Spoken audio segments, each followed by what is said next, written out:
Baik, untuk makluman Datuk Seri juga sebenarnya di sini ni ada pelajar-pelajar universiti yang dari UMS. Mana UMS? Itu dia. UiTM di mana? Politeknik. Majlis Belia Sabah.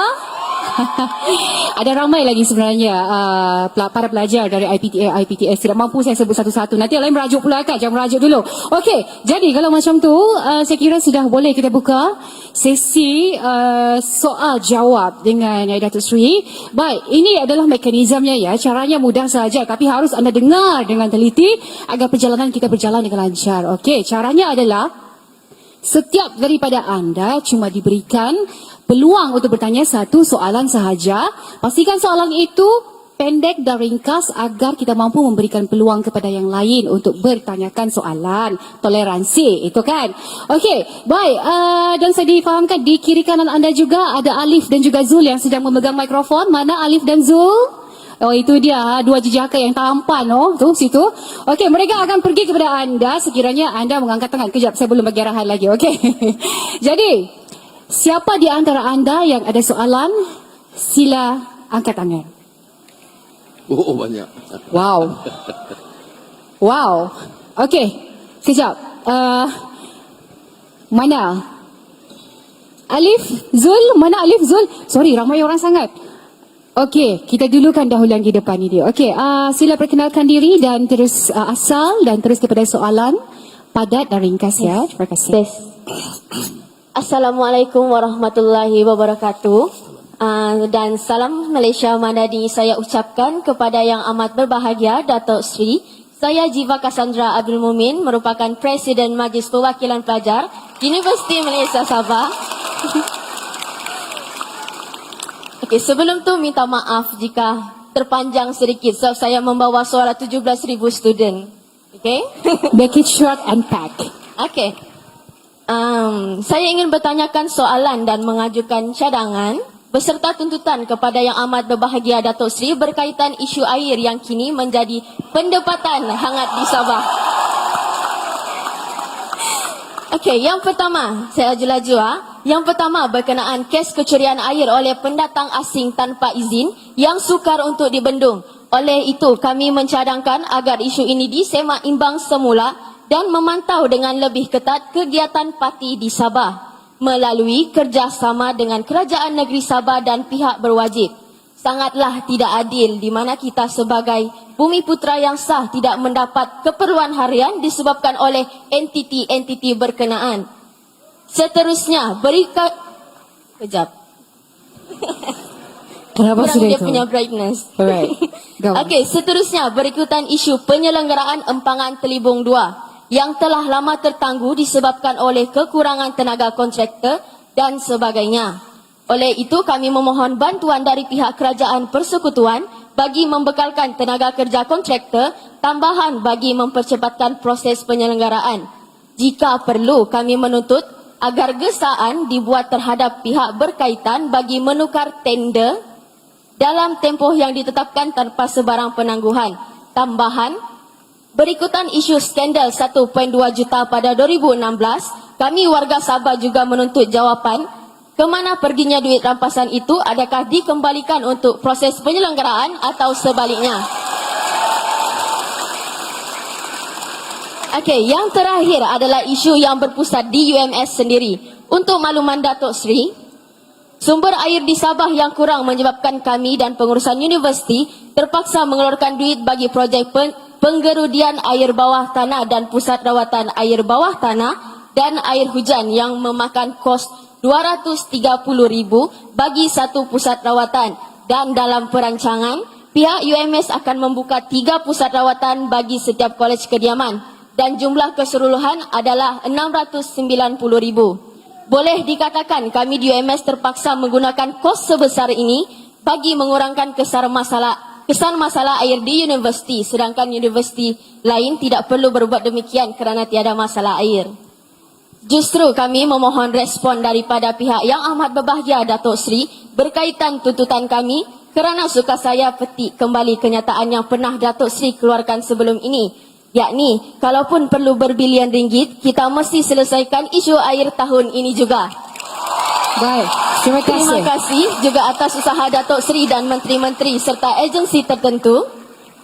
Seperti yang Datuk Seri umumkan baru sahaja tadi, di mana semua masalah air ini akan settle by the end of the year.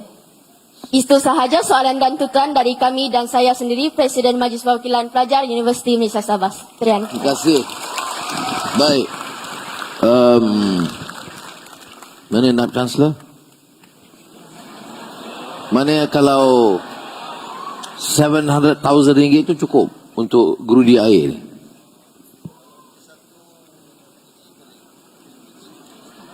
Total yang diperlukan berapa?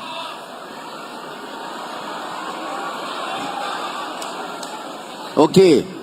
Ya, satu gerudi air 700,000 campur 3. Okey, saya luluskan 3 juta ringgit untuk itu. Wow. Sebab saya tidak mahu anak-anak beres. Dan saya nak sebut di sini, ini keadaan yang sukar. Saya ambil alih jawatan Perdana Menteri dalam keadaan hutang 1.5 trilion ringgit. Ya. Jadi bila minta wang bukan semudah itu, tapi saya bercakap dengan conscience. Bagaimana saya boleh, kalau anak saya dan saudara, anak-anak saya anggap seperti anak saya. Ya. Nak mandi pun susah, air tak cukup. Nak belajar. Betul. Jadi oleh itu, terima kasih Presiden. Berapa juta tadi nak? 3 juta. Okey. Banyak sangat lupa. PPE tadi pegawai saya dah kan cuba rekod dan dalam beberapa hari ini kita pastikan wang itu disalur bersama dengan Kerajaan Negeri. Jadi jangan ganggu mahasiswa-mahasiswi, jangan ganggu staf, itu tanggungjawab Kerajaan Persekutuan. Alhamdulillah. Baik. Cuma yang lain itu termasuk soalan tentang wang yang dikutip 2019 itu saya telah pun minta SPRM teliti semula dan beri penjelasan mengapa wang itu kemana wang itu dan mengapa tindakan susulan tidak diambil. Tapi saya harus hormat sistem pemerintahan. Saya tidak boleh berucap bagi pihak SPRM. Saya hanya boleh beritahu SPRM harus jalankan tugas dia dengan telus. Baik. Yang ketiga, soal apa tadi saya lagi? UMS selesai. Empangan Telibung, kebetulan Ketua Menteri sudah pun lapor kepada saya pagi tadi dan esok kita finalize bahawa Kerajaan Negeri sudah pun ambil tindakan dan projek itu berjalan ikut jadual. Wow. Sepangkas itu. Baik. Baik. Terima kasih Presiden. Baik, untuk yang seterusnya kita akan kumpulkan. Cuma nak lengkapkan, Naib Chancellor esok pagi buat surat betul permohonan dan kos dia.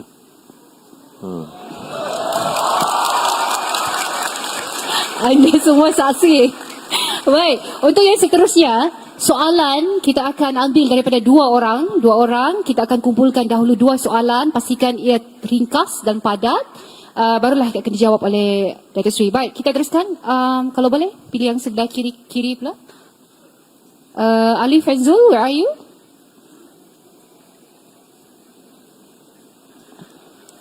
Mana?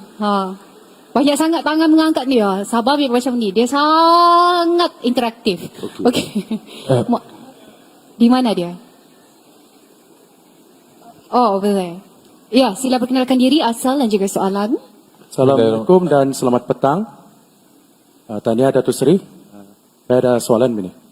Tapi ini secara spontan. Nama saya Yusri Sulaiman. Saya pelajar pasca siswaza. Sedang mengambil ijazah sarjana Doktor Falsafah dalam bidang sejarah. Begini, saya ada soalan. Berdasarkan saya baca melalui persekutuan dan saya sebagai anak Sabah lah.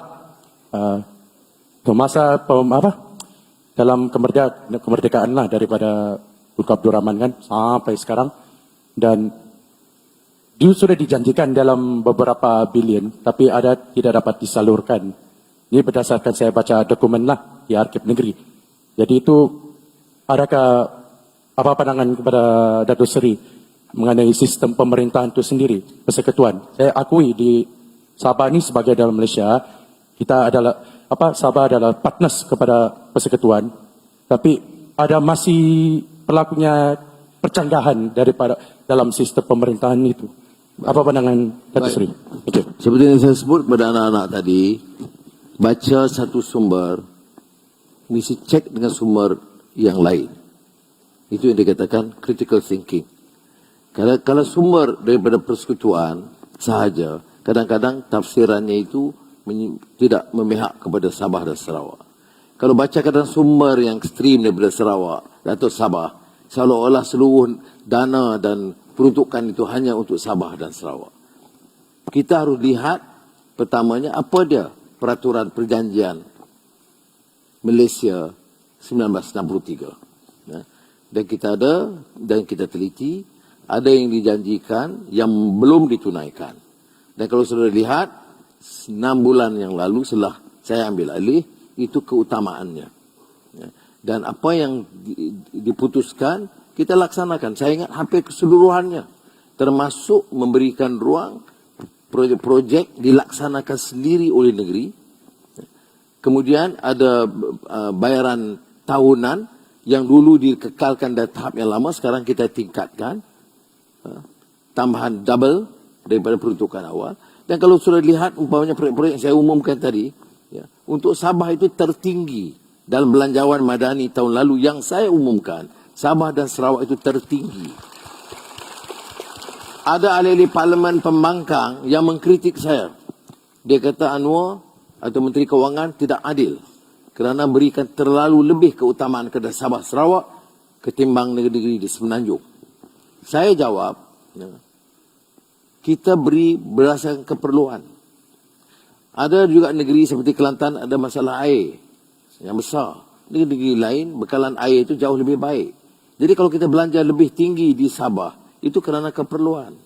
Jalan, negeri-negeri lain pun ada juga lubang-lubang, tapi tidak separah Sabah. Maka peruntukan itu lebih. Jadi bagi saya, perjanjian ME 63 itu sebagai asas. Tetapi kita beri ini keperluan. Apa dia keadilan? Keadilan itu artinya meletakkan sesuatu di tempatnya. Keadilan itu bukan sama rata. Bukan peruntukan maknanya 1 bilion untuk Selangor, 1 bilion untuk Sabah. Tidak. Keperluannya. Saya kata tahun ini, saya ada satu keputusan yang sangat drastik. 2023, saya nak noktahkan kemiskinan tegar di seluruh negara. Dan kebetulan, jumlah kemiskinan tegar tertinggi itu di Sabah. Maknanya peruntukan tertinggi untuk kemiskinan tegar akan disalur ke Sabah. Ini bukan kerana saya pro Sabah atau tidak setuju dengan Pulau Pinang. Ini kerana keperluan. Jadi saudara patut percaya. Jangan pakai rekod Arsip betul. Banyak ketempangan-ketempangan dulu. Ada salah Semenanjung, ada salah Sabah. Ada salah pimpinan Semenanjung, ada salah pimpinan Sabah. Ada yang Semenanjung yang menyakau, ada yang di Sabah juga menyakau. Jadi sekarang ini kita nak ada prinsip tata kelola di mana kita hentikan keterlanjuran dan pastikan keadilan bagi setiap rakyat di negara ini, sama ada itu di Kedah atau di Perlis atau di Sabah. Itu pendirian saya sekarang ini.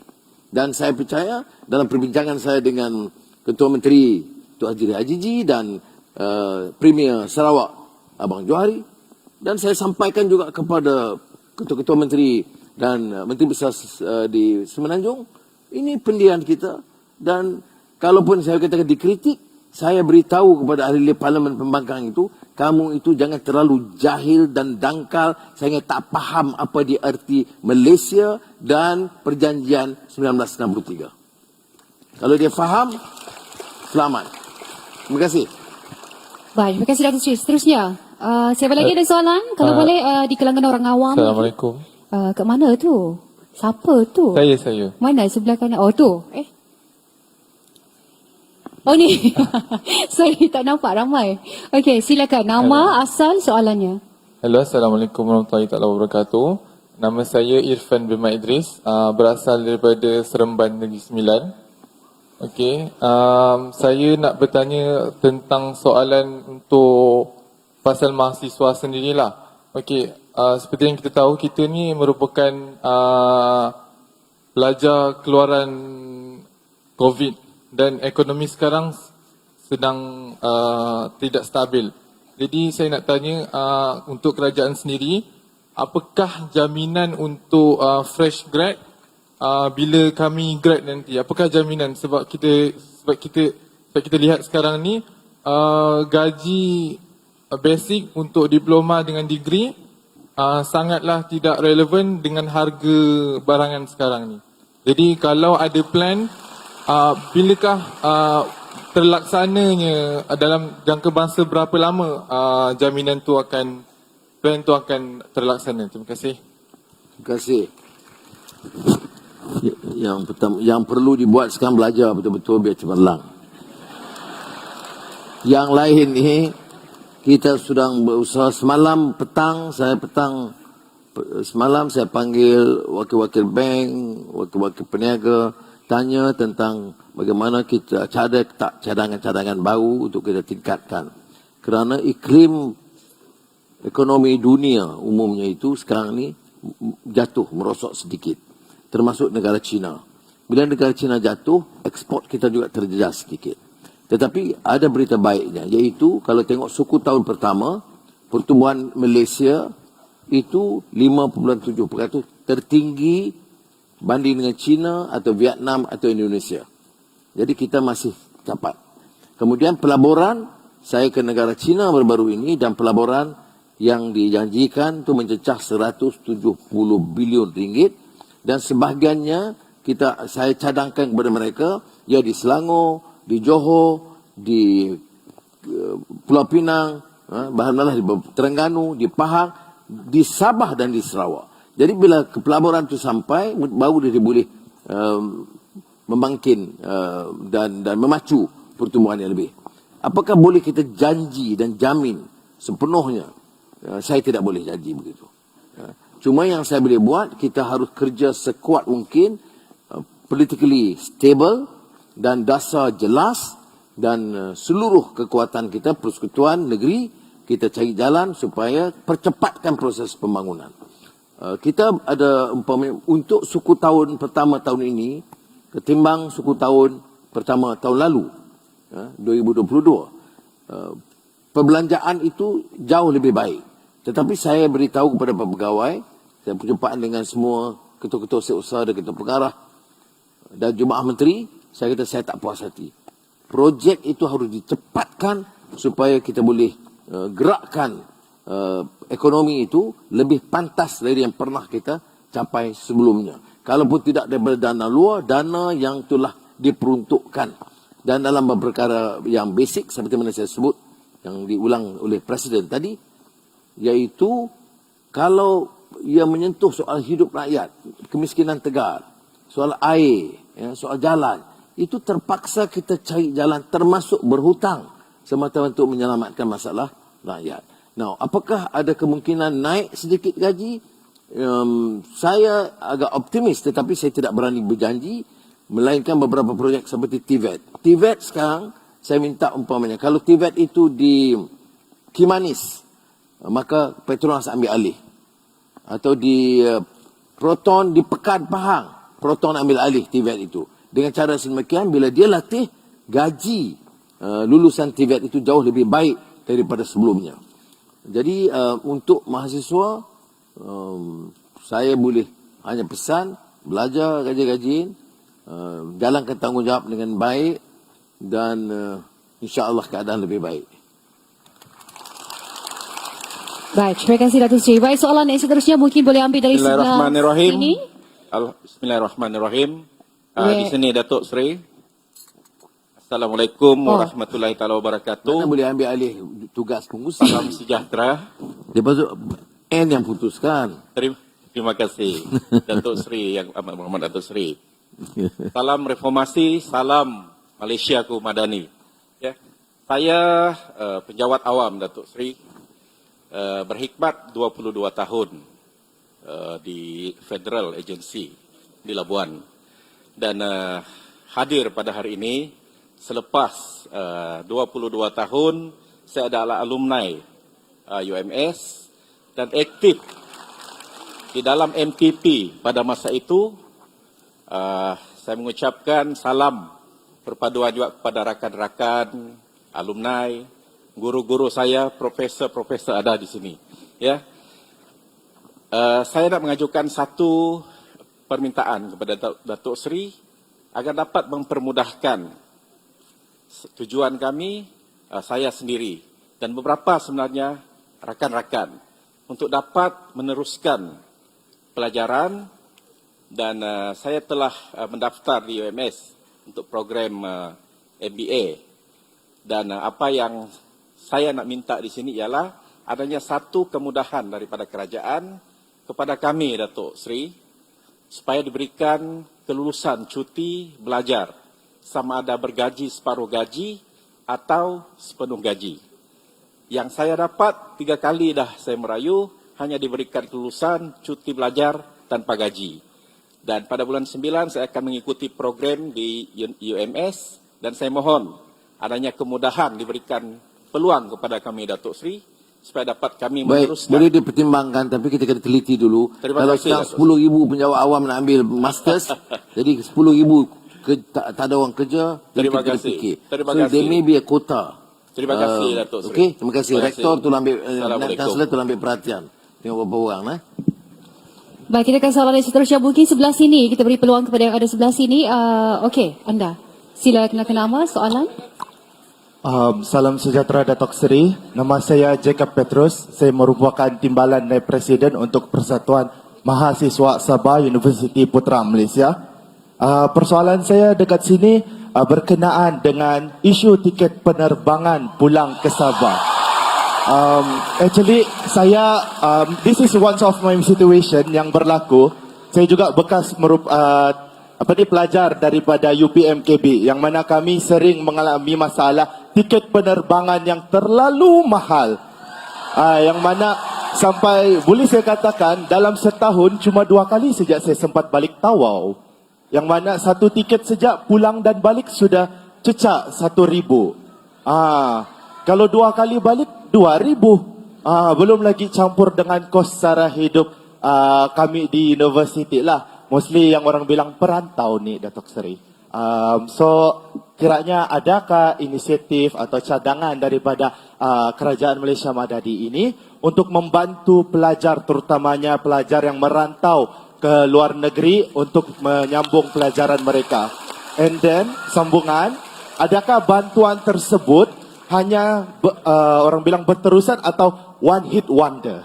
Baik. Dia sudah kena faham ya. Faham flight ini itu urusan syarikat swasta. Dia bukan kerajaan, bukan ada syarikat penerbangan yang boleh subsidize. Itu prinsip dia. Sebab itu bila Kerajaan Sarawak Premier Abang Johari cadang untuk adakan syarikat penerbangan baru Sarawak dan minta supaya Kerajaan Sabah juga bersama untuk dapat mengurangkan kos. Saya segera berikan persetujuan supaya ada competition untuk lower the cost. Menteri Pengangkutan baru-baru ini untuk menghadapi cuti keamatan, gawai dan kemudian nanti hari raya dan sebagainya. One off masa cuti-cuti itu, kita ambil sanggup mana kerajaan akan menyewa charter pesawat supaya kos itu boleh di sekitar 300-350 ringgit kalau daripada KL ke sini dan orang sini pulang ke Semenanjung. Tetapi boleh kita panjangkan kalau ada keperluan untuk kawasan di Sabah atau di Sarawak. Saya setuju, maknanya memang kos itu keterlaluan. Kos kadang dari Miri ke Kuching, kalau tak salah saya diberitahu. Itu sampai kos seperti mana Kuala Lumpur ke Delhi. Ya. Jadi memang tidak munasabah. Dan ini kita kebetulan kita dah bincang dalam mesyuarat Jemaah Menteri. Sebab itulah Kementerian Pengangkutan mencadangkan supaya dalam kes-kes tertentu kerajaan ambil alih tugas untuk menyewa charter flight untuk memastikan kadar itu dapat diturunkan. We're thinking about it, but unless there is a fair competition. It's a problem. You can't force the airline to lower the prices. It's a private company. Tapi kita telah tekankan kepada syarikat-syarikat ini bahawa tidak musnabah, kos terlalu tinggi.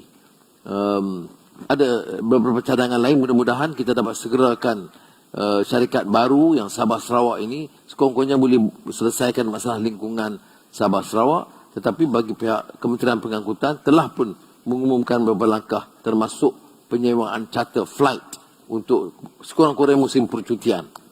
Gawai, keamatan, raya puasa, Chinese New Year dan sebagainya. Baik, terima kasih. Seterusnya, Zul dan Alif, di mana anda berada? Sebab mikrofon ada dengan mereka. Okey. Assalamualaikum, salam sejahtera, Waalaikumsalam. salam UiTM di hatiku. Saya merupakan yang dipertua Majlis Perwakilan Pelajar UiTM Cawangan Sabah dan kita pernah bertemu Datuk Seri di sesi dialog bulan lalu di UiTM Shah Alam. Okey, baik. Soalan saya ringkas, yang mana IPTA khususnya Universiti Awam di Sabah ini cuma ada dua, Datuk Seri, iaitu UiTM Sabah dan juga Universiti Malaysia Sabah UMS. Dan seperti kita maklum, UiTM itu antara yuran IPTA yang murah dan 80% di UiTM itu adalah B40. Dan bila ini terjadi, pengurangan IPTA khususnya UiTM itu di Sabah ini sendiri, yang mana banyak lepasan SPM ataupun STPM terpaksa berhijrah macam saudara di sana bilang tadi, ke Semenanjung. Dan menyebabkan kos-kos yang tinggi. Apalagi kalau pelajar itu berada di luar bandar. Di Sabah ini besar. Dan soalan saya, sama seperti saudara itu, apa inisiatif dari kerajaan sekarang? Kalau bukan pasal kos penerbangan kita, apa yang boleh kerajaan sumbang kepada mahasiswa sekarang untuk mengurangkan kos sara diri yang terpaksa berhijrah ke Semenanjung? Dan apa pandangan Datuk Seri sendiri untuk pertimbangan keperluan penubuhan Universiti Awam yang baharu di Sabah, khususnya penambahan cawangan UiTM di Sabah ataupun penambahan kos pengajian untuk keperluan mahasiswa B40 di Sabah ini. Terima kasih Datuk Terima Seri. kasih. Penubuhan universiti baru ini, walaupun dalam perancangan ini, patut tanya Timbalan Menteri KPT ada. Saya Perdana Menteri dan Menteri Kewangan. Tapi saya setuju penambahan umpamanya universiti macam UiTM Sabah dan juga UMS ini sudah universiti agak besar, ya, jumlah pelajar. Jadi dia fikir sama ada kita harus besarkan kapasiti, kerana universiti, kalau universiti terkenal di dunia dia 30,000, 40,000 itu dianggap lumayan. Ataupun yang baru, itu tentunya KPT akan kemukakan kepada Jemaah Menteri pada ketikanya. Tapi tentang kos untuk pelajar-pelajar yang miskin itu memang dalam rencana kita ini satu permasalahan. Saya kalau ikut dari segi pendapat saya, ya, pendidikan tu hak asasi. Dan sebaik mungkin mana-mana kerajaan bertanggungjawab harus memiliki mengurangkan beban dan memberikan charge atau kadar yang paling minima supaya pelajar atau mahasiswa tidak terasa terbeban dengan kos yuran dan beberapa kos lain. Itu dari segi prinsipnya. Apakah mampu kita laksanakan segera? Saya tidak fikir begitu kerana negara kita sudah terbeban dengan hutang yang besar dan defisit yang tinggi.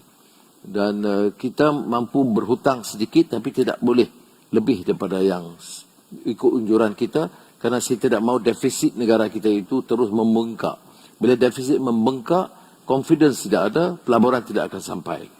Jadi sementara saya setuju dengan usul, memang kita harus melihat cara berperingkat. Sebab itu saya kata, kalau kita noktahkan kemiskinan tegar, dia tentunya B40. Kemudian kita tengok rencana-rencana lain yang kita bantu.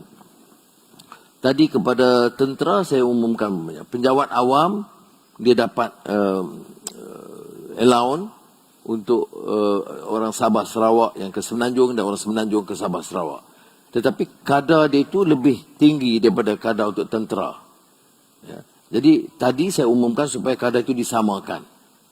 Jadi itu pun menelan kos lagi. Jadi kita ambil peringkat demi peringkat. Tapi yang penting untuk B40 seperti sudah tahu, untuk nelayan, untuk petani, untuk pekebun kecil getah, untuk pekerja yang miskin, itu tiap sektor itu kita telah tambah peruntukan. Saya tambah umpamanya. Dan kalau maknanya ini sama ada kita nak bantu langsung kepada mahasiswa atau ibu bapa mereka. Jadi peringkat awal dalam belanjawan madani baru ini di semua sektor ini, nelayan, petani, pekebun kecil getah, itu kita berikan peruntukan kepada mereka untuk mengurangkan beban. InsyaAllah untuk tahun depan kalau nampak hasil kita itu bertambah, saya boleh kurangkan beban di kalangan mahasiswa. Tapi kalau bekalan air, saya selesaikan sudah tadi. Baik, Alif, Enzul, mungkin boleh bagi peluang kepada mereka yang berada di belakang. Assalamualaikum. Lepas ini belakang. Di sini. Sebelah mana, sebelah Assalamualaikum yang berhormat, yang amat berhormat, Datuk Seri Anwar Ibrahim.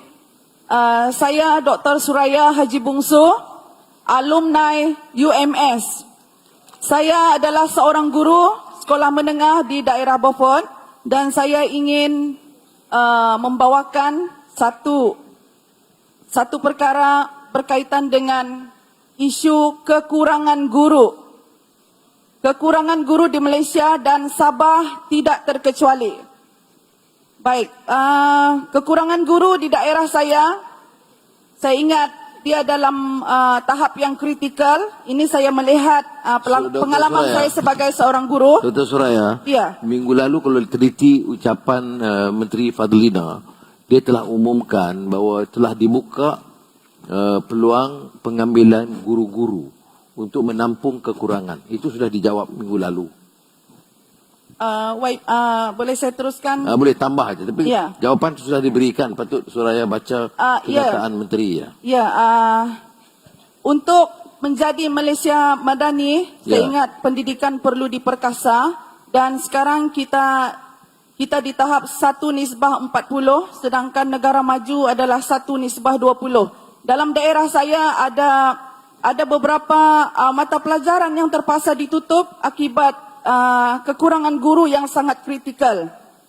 Sebagai contoh, mata pelajaran seni visual, pendidikan agama detail tu Islam. kena tulis surat lah, detail Ya. tu. Ya, kalau tiap sekolah bagi penerangkan itu kita tak ada soalan lain. Jadi saya cadangkan sebab menteri sudah jawab, bukan saya nak sekat. Menteri sudah jawab minggu lalu. Dan ini terpakai bagi kawasan-kawasan termasuk kawasan pedalaman Sabah dan Sarawak. Saya teliti seluruh ucapan Menteri Pendidikan. Hello. Jadi oleh kerana menteri sudah jawab, melainkan ada tambahan yang lain. Suraya, maaf tapi oleh kerana dah jawab tak perlu saya, bila menteri dah jawab tak payah Perdana Menteri tambah. Baik. Baik, terima kasih Cikgu Suraya, terima kasih Datuk Sri. Baik, Assalamualaikum, Datuk Sri. lepas ini soalan daripada yang atas, kita mau bagi peluang yang sama rata pada semua orang yang ada di sini, okey? Baik, teruskan. Assalamualaikum warahmatullahi wabarakatuh, Datuk Sri. Saya Fazrul Nizam bin Mausa yang di-Pertua Majlis Perwakilan Pelajar Politeknik Kota Kinabalu. Datuk Sri, seperti mana rakan-rakan Presiden dan juga YDP MPP menyuarakan suara mahasiswa masing-masing, maka saya juga ingin menyuarakan suara mahasiswa Politeknik Kota Kinabalu. Saya cuba untuk ringkaskan persoalan saya. Datuk Sri, Daya Mencipta merupakan antara 6 nilai Teras Malaysia Madani yang sedang diusahakan oleh kerajaan. Bagi mendukung nilai tersebut, penglibatan mahasiswa-mahasiswi dalam aktiviti luar bilik kuliah adalah sangat penting. Justru, keperluan tambahan fasiliti seperti kenderaan, contohnya bas, koster atau van, dan dana bagi pengurusan aktiviti pelajar adalah sangat diperlukan oleh kami mahasiswa-mahasiswi Politeknik Kota Kinabalu. Menaik taraf atau pembaikan infrastruktur untuk 15 buah kolej kediaman, terutamanya perabot di Politeknik Kota Kinabalu adalah sangat kami harapkan. Selain itu, capaian kerjasama bersama pihak ataupun agensi berkaitan adalah diperlukan untuk memastikan program food bank yang telah dilaksanakan oleh MPP untuk dapat diteruskan program tersebut. Maka Datuk Seri, saya rangkumkan 4 perkara seperti yang saya katakan tadi dalam soalan saya, apakah laluan, kaedah ataupun cara terbaik dan pantas yang boleh diambil oleh MPP untuk memohon keperluan tambahan fasiliti seperti kenderaan, bas, coaster dan van. Yang kedua, dan mendapatkan dana bagi pengurusan aktiviti pelajar. Yang kedua, menaik taraf atau pembaikan infrastruktur 15 buah kolej kediaman Politeknik Kota Kinabalu, terutamanya berkaitan dengan perabot. Dan yang terakhir, Datuk Seri, membentuk capaian kerjasama bersama pihak atau agensi berkaitan adalah diperlukan bagi memastikan program food bank yang telah MPP usahakan sebelum ini dapat diteruskan. Terima kasih, Datuk Seri. Terima kasih. You dari mana? Dari mana? Dari Politeknik Kota Tahu lah Kinabalu. Politeknik dari tempat-tempat. Kota Belud Sabah. Okey. Baik. Terima kasih. Cuma kalau boleh detail itu boleh dikemukakan. Cuma kalau kita lihat umpamanya keperluannya kalau infrastruktur, kerusakan itu bagi saya keutamaan. Ya. Mungkin di antara bas dengan van mungkin kita consider satu. Kerana kekangan keuangan yang ada. Tapi kalau boleh minta diusulkan ya supaya kita boleh kirim staf untuk dari Kementerian Pendidikan Tinggi untuk melihat apakah benar kerusakan itu seperti mana kita lihat perumahan macam di Lok Kawi tadi. Perumahan tentera yang teruk sangat. Jadi terpaksa saya buat crash program walaupun untuk sekolah-sekolah daif ini, kalau betul kategori daif, kita telah belanja untuk tahun ini sekolah dan klinik daif. Ya, tengok ya. Maknanya kita dah berpuluh tahun perbelanjaan maintenance itu lemah sekali. Sehingga kan bila saya tanya Menteri Kesihatan Dr. Zaleha dan Menteri Pendidikan Tinggi Khalid dan juga Menteri Pendidikan Fadlina, saya kata beri saya jumlah keperluan sekolah daif, tandas rosak di sekolah, ya, klinik yang rosak, itu diperlukan untuk tahun ini 1.4 bilion ringgit. Saya tanya itu kerana pengalaman saya kalau saya jadi ahli parlimen Port Dickson, pergi ke sekolah-sekolah, ada sekolah 8 tandas, 4 rosak. Ada sekolah 4 tandas, 3 rosak. Jadi saya kata bagaimana kita harus latih anak-anak kita kena beratur macam filem Bujang Lapuk Piramli dulu. Jadi saya kata tak munasabah. Ya, jadi untuk itu kita belanjakan. Jadi perbelanja tinggi. Sekarang bila saya lihat, saya kata saya melawat tadi Lok Kawi Tentera, rumah-rumah itu parah. Bumbung bocor, pintu tidak ada. Jadi terpaksa kita luluskan. Jadi saya setuju dengan Presiden tadi. Kita akan ambil langkah-langkah. Tahun ini sekolah daif, klinik daif. Tahun depan saya kata projek perumahan tentera, polis, pegawai kerajaan yang agak parah. Jadi itu yang kita boleh buat. Kita reserve 2 bilion, 3 bilion untuk 1 tahun untuk selain daripada projek-projek pertanian, ekonomi yang lain. Ya. Jadi Saudara Presiden boleh tulis dan peringatkan. Okey? Baik, kita teruskan dengan soalan yang seterusnya dari bahagian atas tu saya kira. Selamat sejahtera, maaf telah ganggu sini. Okey, esei bernama Mancuntang yang merupakan salah satu mahasiswa orang kelainan upaya Universiti Malaysia Sabah yang berasal dari Seremban Negeri Sembilan dan Khusus.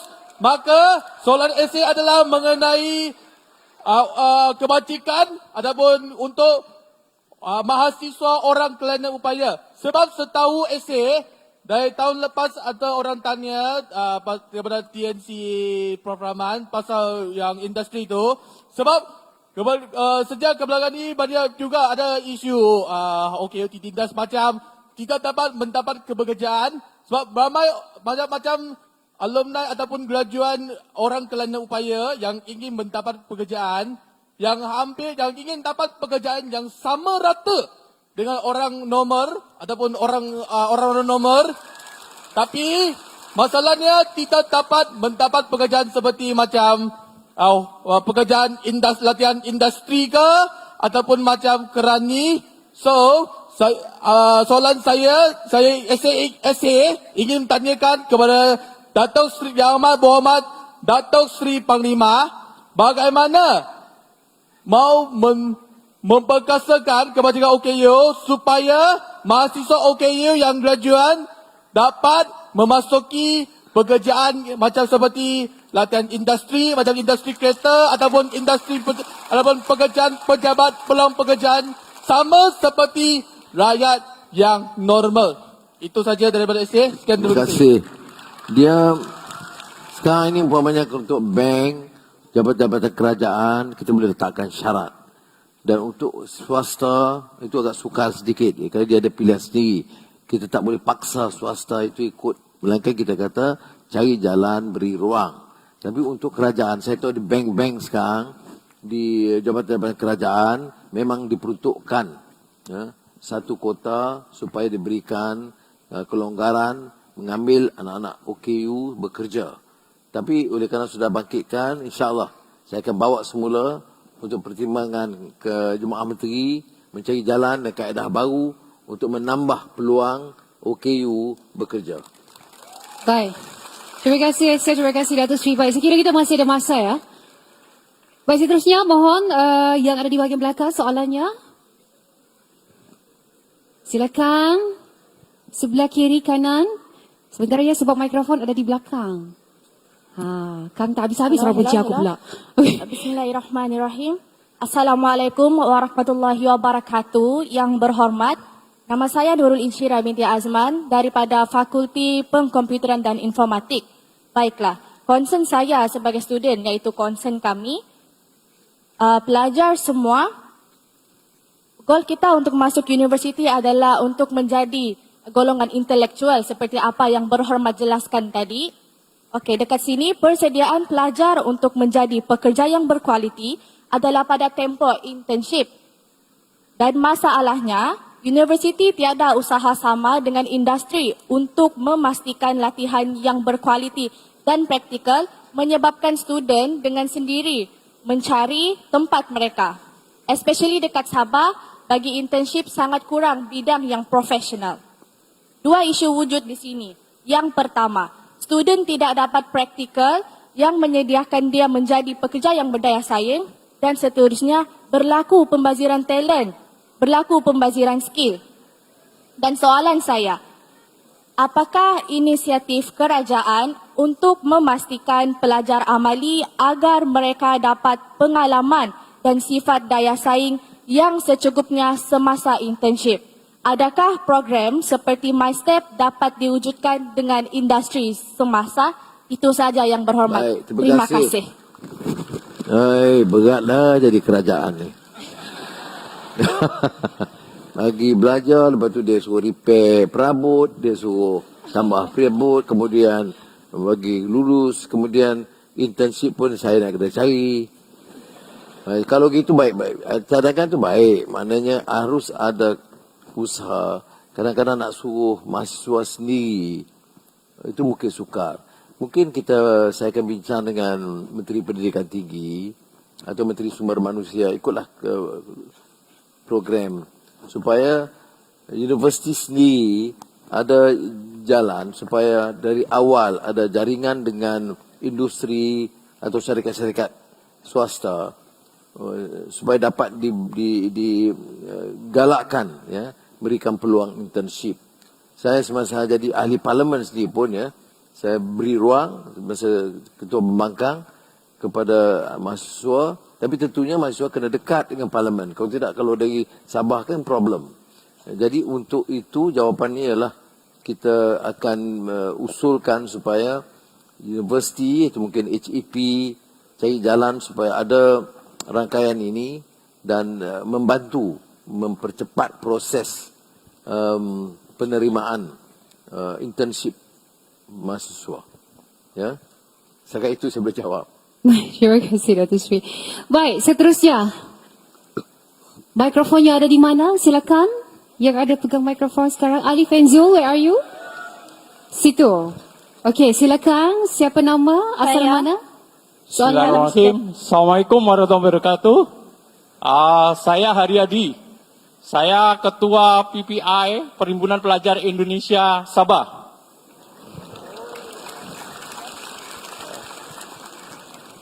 Kepada yang terhormat Perdana Menteri Malaysia, Datuk Seri Dr. Anwar Ibrahim, yang terhormat dan berbahagia,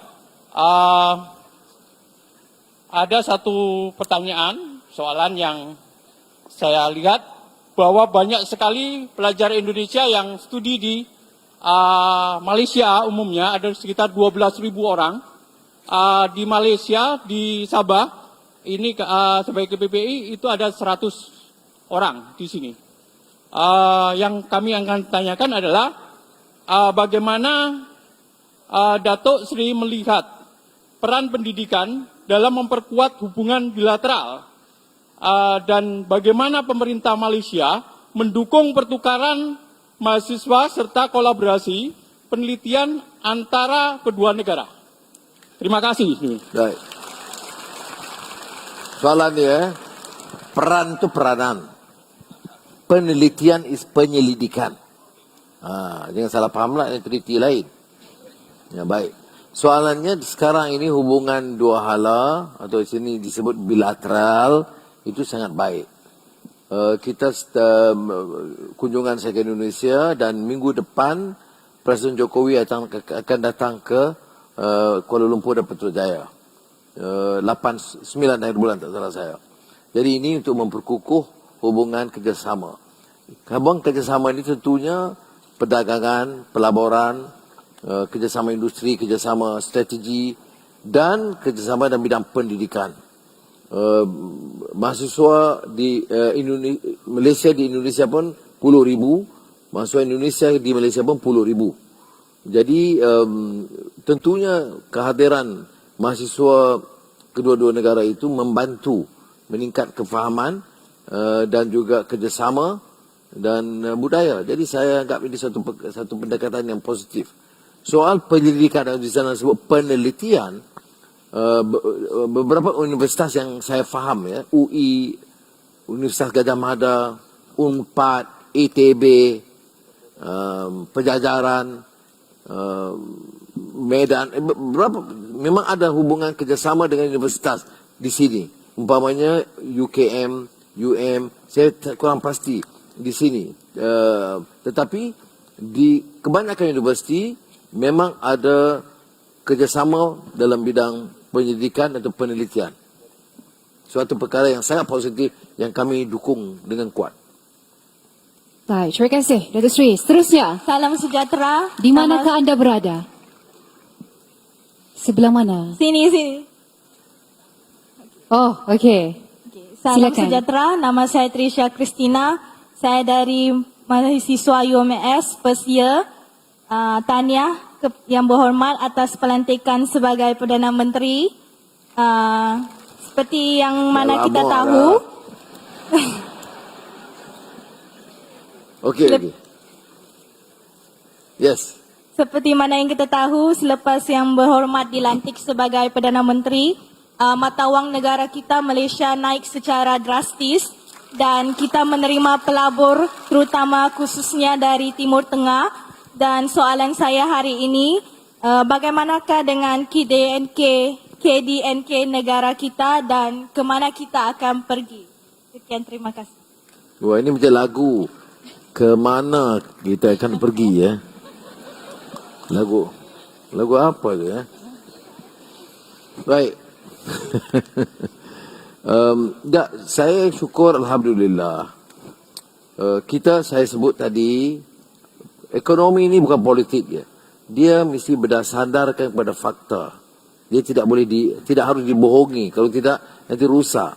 Oleh itu saya sebut tentang pertumbuhan, pelaburan.